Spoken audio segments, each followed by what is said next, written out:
The armed forces of the Russian Federation continue the special military operation in Ukraine. High-precision air... Militer Rusia menggempur wilayah Donetsk dan Luhansk dengan rudal jarak jauh dan roket.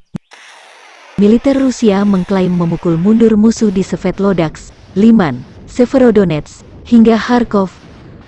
Pasukan rudal dan artileri menghantam 84 pos komando, 463 area konsentrasi personel dan peralatan militer Ukraina, serta 137 unit artileri dan mortir di posisi tembak, 13 tank dan kendaraan tempur lapis baja, 4 peluncur roket ganda grade dan 3 depot amunisi telah dihancurkan, kata juru bicara Kementerian Pertahanan Federasi Rusia Igor Konashenkov, Selasa waktu setempat, dikutip Tribun Timur.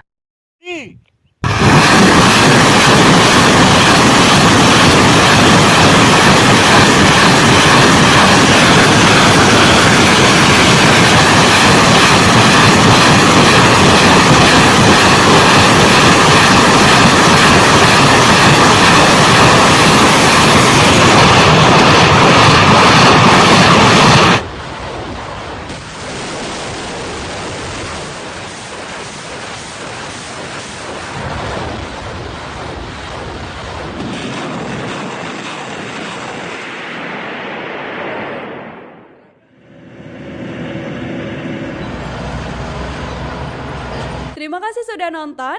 Jangan lupa like, subscribe, dan share ya.